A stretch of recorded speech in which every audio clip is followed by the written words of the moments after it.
Hello students, myself Akanksha here. So मेरे पास आपके लिए बहुत ही इजी ट्रिक है to remember your cycle of entamoeba histolytica. किस तरह से आप उनकी लाइफ साइकिल याद रख सकते हैं। So let's begin with that.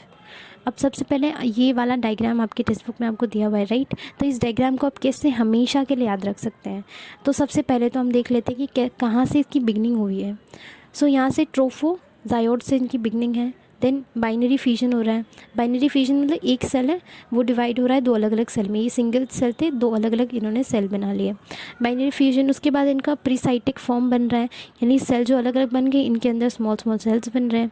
फिर इनका क्रोमेटिक बॉडी, या जैसे हम सिस्ट कहते हैं आपको। फिर यहाँ पर ये आपका बाइन्यूक्लिएटेड सिस्ट है, यानी यहाँ पर जो सिस्ट था इनमें आपको दिख रहा होगा कि यहाँ पर एक ही न्यूक्लियस होगा, बट यहाँ पर दो दो न्यूक्लियस होंगे। नेक्स्ट स्टेज है आपका क्वाड्री न्यूक्लिएट सिस्ट। अब क्वाड्री न्यूक्लिएट क्यों कहा, देखो ये पहला स्टेज है, ये बाई मतलब दो, क्वाड्रा मतलब यहाँ पे डायरेक्टली 4, तो थर्ड स्टेज तो इंक्लूड ही नहीं किया इन्होंने, डायरेक्टली 4 पे आ जाते हैं। उसके बाद नेक्स्ट है आपका एक्सिस्टमेंट, नेक्स्ट है आपका मेटासाइस्टिक आपका अमीबा, फिर ये है आपका यहाँ पर डिवीजन होता है। तो ये इनके लाइफ साइकिल के स्टेज हैं। और लास्ट में ये आपका एमिब्लिया, उसके बाद ये आपका फूड वैक्यूल्स में कन्वर्ट हो जाएंगे। ये अलग अलग, ये आपके जितने नाम दिए हैं ये उन्होंने आपके जो सेल्स उनमें जो कंपोनेंट्स होते हैं उसके नाम दिए। बट ये तो ऑब्वियसली आपको याद हो जाएगा, ये प्रॉब्लम नहीं होती। बट प्रॉब्लम ये होती है लाइफ साइकिल में कौन सा स्टेज कब आएगा। सबसे पहले इसकी ट्रिक जान लेते हैं हम। तो ट्रिक है हमारी टेबल पर कॉफ़ी, टेबल पर कॉफ़ी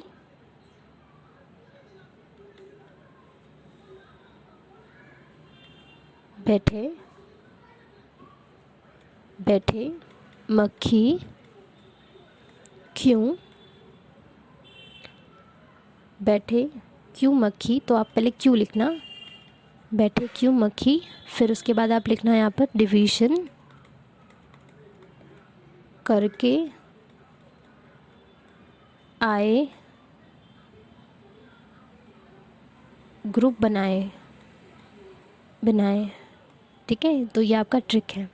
अब क्योंकि यहाँ पे लिख देते हैं, सबसे पहला आपका स्टेज होता है ट्रोफोजायोट, ठीक है। उसके बाद आपका नेक्स्ट स्टेज होगा आपका बाइनरी डिवीजन होता है, इसमें बाइनरी फिजन या डिवीजन जैसे आप कहें। उसके बाद आपका प्री सिस्टिक फेस हो गया, फिर यहाँ पे सिस्टिक फेस हो गया। प्री मतलब सिस्टिक के पहले वाला, तो ये सिस्टिक फेस है आपका, ठीक है। नेक्स्ट स्टेज होगा आपका बाई न्यूक्लिएट या बाई सिस्टिक फेस। और लास्ट आपका मतलब इसके बाद जो स्टेज है वो आपका क्वाड्रा सिस्टिक है, ठीक है। और उसके बाद नेक्स्ट स्टेज है, यहाँ पर लिख रहे हैं आपका एक्सिस्टमेंट। उसके बाद आता है आपका मेटासिस्टिक एम्ब्रियो। मेटासिस्टिक, मेटा मतलब बहुत सारे, अब धीरे धीरे उनके अंदर के नंबर ऑफ सेल्स इंक्रीज हो रहे हैं। लास्ट में हो जाता है डिवीजन, राइट। तो बस आपको ट्रिक के द्वारा याद रखना है। देखो टी से, यहाँ के टेबल के टी से हो जाएगा आपका ट्रोफोजायोट, और यहाँ पे टेबल वर्ड में बी भी है, तो बी से बाइनरी डिवीजन भी हो गया, यानी दोनों साइमल्टेनियसली एक के बाद एक स्टेप होगा, ठीक है। उसके बाद पर से आपको रखना है याद प्री सिस्टिक, ठीक है। कॉफ़ी के सी से याद रखना है सिस्टिक फेस। उसके बाद यहाँ पे बैठे से याद रखना है बाई सिस्टिक। क्यों से याद रखना है क्यू सिस्टिक। और यहाँ पर फिर ई से एक्सिस्टमेंट आप याद रख लोगे। और यहाँ पर आ जाएगा मक्खी, तो मक्खी से मेटासिस्टिक याद रखना है, डिवीजन से आपका डिवीजन, ठीक है। तो बस आपको इतना लाइन याद रखना है, टेबल पर कॉफ़ी बैठे क्यों मक्खी डिवीजन करके ग्रुप बनाए। यानी टेबल पे मान लो आपने कॉफ़ी रख दी, कॉफ़ी में मक्खी या आ गई या गिर गई, और वहाँ पर उनका अंदर डिवीजन होने लगा। अब एक्चुअल में तो ऐसा पॉसिबल नहीं है कि आपकी मक्खी गिरने के बाद अंडर डिवाइड करेगा, बट हम एजम्पशन कर रहे हैं क्योंकि आपका एंटामेबा जो हिस्टोलिका है वो एक माइक्रो ऑर्गेनिज्म है, राइट। तो आफ्टर एंटिंग इन योर बॉडी तो अंदर डिवाइड ही करते हैं, तो ऐसा कुछ हम ट्रिक के द्वारा ऐसे याद रख सकते हैं कि हाँ ऐसा होगा, ठीक है।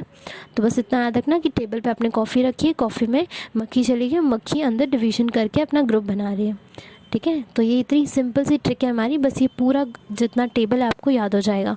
और स्ट्रक्चर जो है इनका, ये तो बड़ा सिंपल है। स्ट्रक्चर कैसे है इनका, नंबर पहले सिंगल सेल है, दो में डिवाइड हो गए।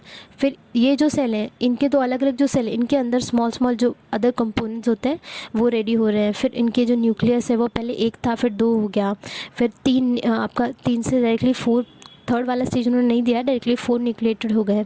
फिर यहाँ पे एक्साइटमेंट स्टेज हो गया, एक्सिस्टमेंट, फिर यहाँ पे मेटासिस्टिक एम्ब्रियो, डिवीजन। तो ऐसे आपका पूरा ये लाइफ साइकिल कंप्लीट हो जाता है of entamoeba histolytica. I hope अब फिर आप ये टेबल में आपको कोई आगे डिफ़िकल्टी ना हो और आप ये हमेशा याद रख पाएंगे अब से। सो आई होप आपको ट्रिक बहुत ही अच्छी लगी हो।